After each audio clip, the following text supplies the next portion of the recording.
چونت میخوره میگه عقب جلو چون. دوباره این کسخل صداش در اومد. این دهنبنده رو به این خالکوسان ببن. به یارو گفتن که یارو به ترکیه گفتن که تهران آلودگی هوا چطور؟ گفت نه میدونم بابا، من رفتم دیدم خجالت کشیدم، خیلی بی غیرتن. گفت چرا؟ گفت کرچت زنها رو 2 تیکه کردن گذاشتن رو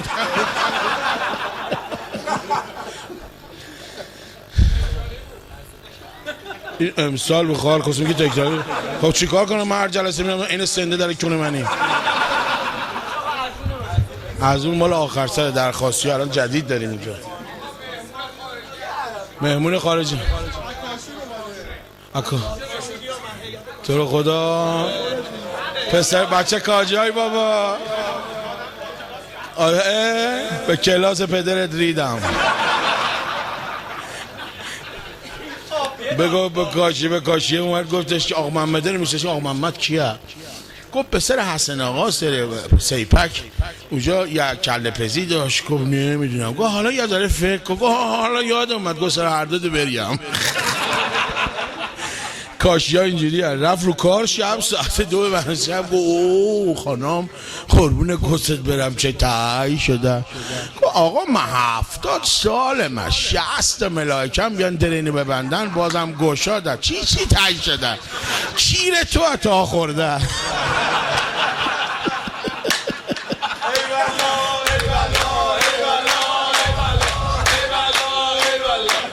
یکی دیگه هم کاشی میگم. کاشی هم بگم الان پشت سر هم میگم. کاشی کس بلند کرده هر چی گشت جاگیر نیورد. زنگ زد خونه خارج که خان سلام چطوری؟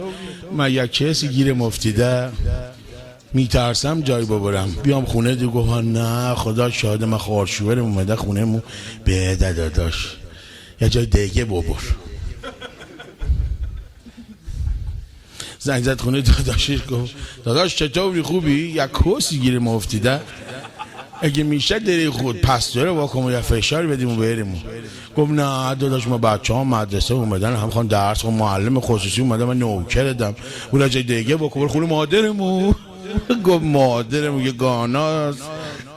خلاصه گفت خانم چه کنیم؟ گفت بریم حالا یه جایی. اومدن تو کوه داشتن راه میرفتن یه پسوی گیر میرن. یه مرتبه کمیته رسید. این کاشیه ترسید گفت شما برو جلو برو. زنه رو یه 5-6 قدم جلوتر. کمیته اومد گفت اینجا چی کار میکنیم؟ گفت چای میکنیم عقل سالم در بدن سالم ورزش میکنیم. گفت او کیه؟ گفت من چای میگم کس کوهیه. اون دید زنش گفت سدس. گفت نمیدونم فکر کنم حاملم. گفت ما بچه میخوایم چی کار؟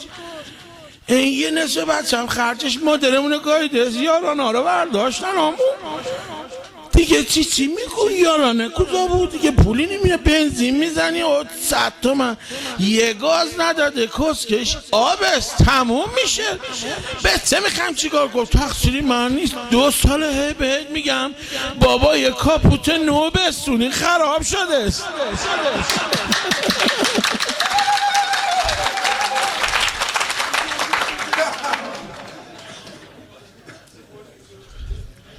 تعزیه هست در قم. تعزیه نه اون نیست اشتباه نکن. هر سال یه مدل نمیگیم. تعزیه جدید داریم.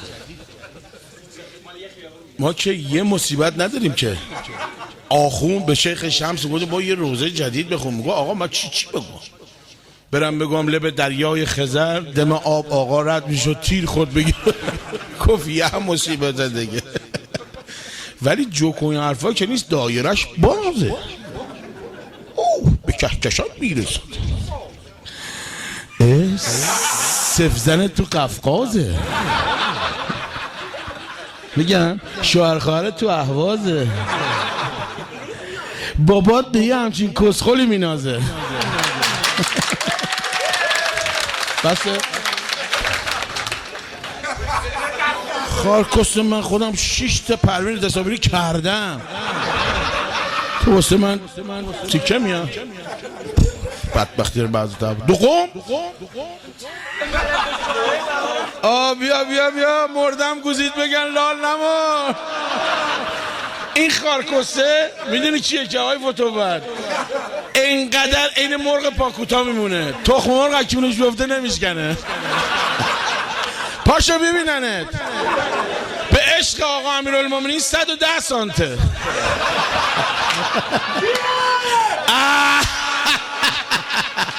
ای کاش بابات اون شب خواب مونده بود، تو سنده رو پس نمینداز.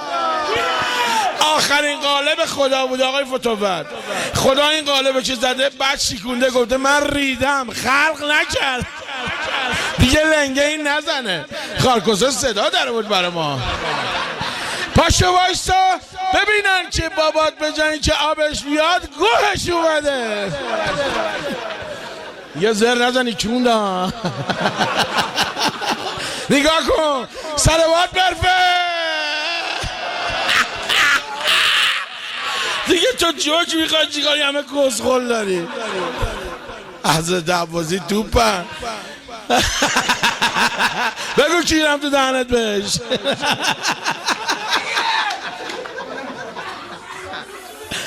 وای ننه گرده.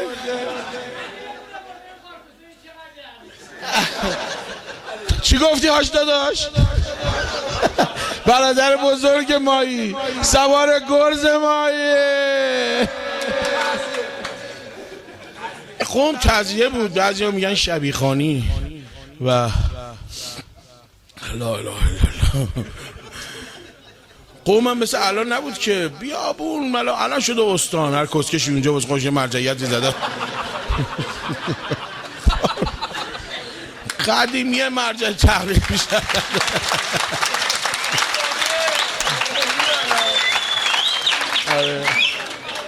یارو آخونده با آخونده گفت، آخونده با آخونده گفت از ما کسخلترم هست؟ گفت بله، اونایی که به ما میگن التماس دعا. والا اینجوری نبود که مثل الان نمیدونم تهران پایتخت این مملکت مونوریل نداره، قم داره.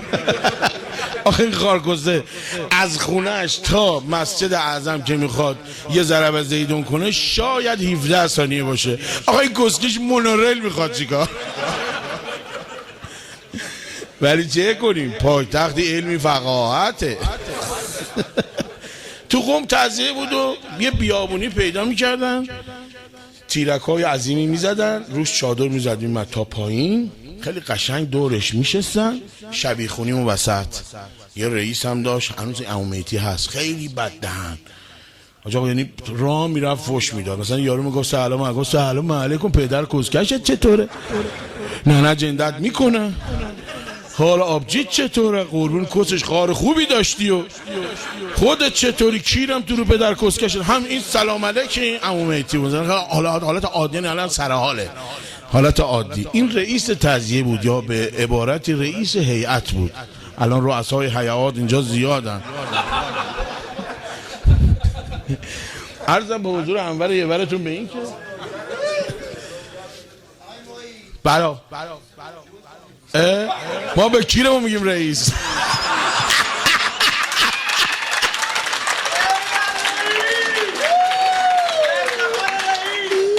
گفت با یارو مصاحبه کردن آقای فتوبر، گفتن به کی رأی میدی؟ گفت به کیرم. گفت خارکسته تو را صدا و سیما جمهوری اسلامی یقش گرفتن بردنش پیش رئیس دادگاه. گفت کسکش خجالت نمیکشی؟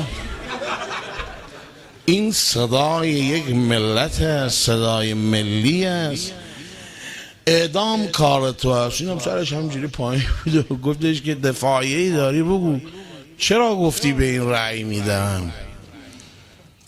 گفت اولا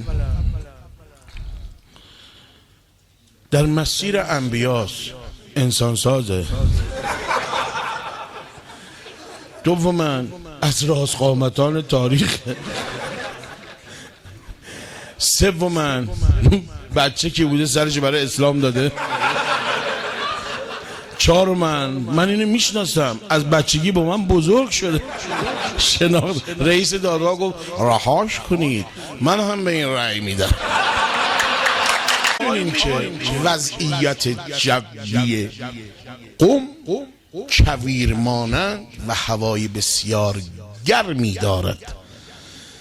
در کنار این چادرها قده‌های گلی میزدن. اگه یادتون باشه قدیما تو قم بود که از جهتی که آب توش خنک بود یه تراوت نمی روی این قده هم میزد که پایینش هم یه لیوانای آویزون بود و که همونجا آب میخوردن. اینو میذاشتن بیرون چادر که تو به احترامی نشه.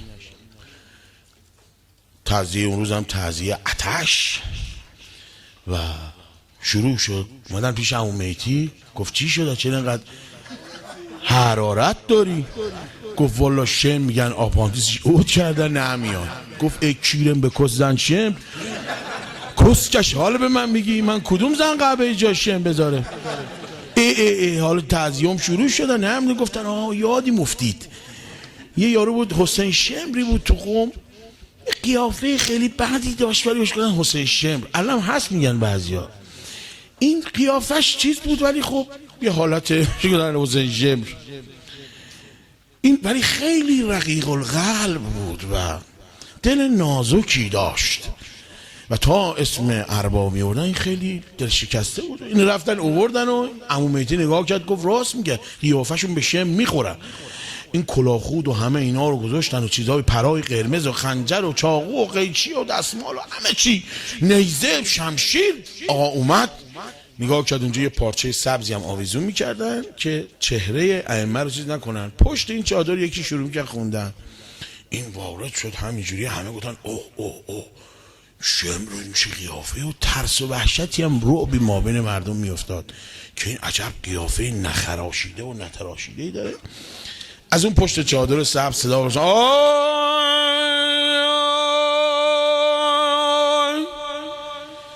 به طفل بیگناه من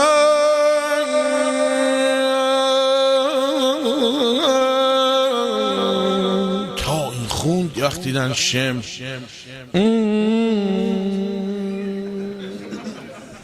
عمو مهدی با چادر گفت کسکش شم گریه کیرم به کستنت، مردم همه دارن نگاه میکنن، زن قبه خنجر بکش با آقا حمله کن. یه مرتبه حالش جا اومد و تی صدا کجا میاد؟ کیه؟ دوباره از پشت چادر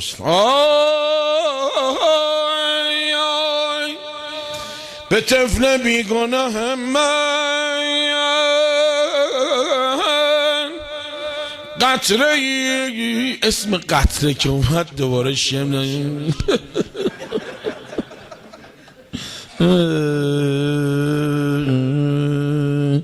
از پشت پرده و عمو مهدی گفت کسکش کیرم به کس خار کسکش زنت گایدم دیوس خنجرت بکش چرا تو سرت میزنی؟ مردم دارن هر میخندن. کس تعزیه همه باید گریه کنن مادر قبه کسکش.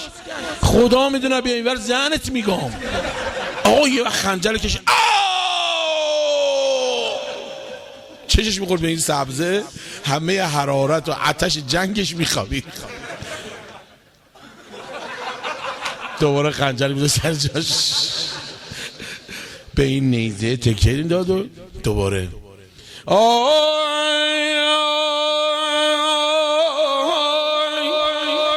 به طفل بیگناه من قطره ای آب تا اسم آب من حسین شم خنجر رو ول کرد زد تو نشونی آقا. عمو مهدی از اون پشت گفت کسکش ریدی تو ترس، خدا نکنه پات بیاد اینور ننت میکنم چون پدرت کسکش. یه وقت شم خنجر کشید گفت آقا جانم قدر آب پشت چادره، هم برو خودت بخور هم به بچه‌هات بده. اگه عمو مهدی هم ارزد خودم خارج شد.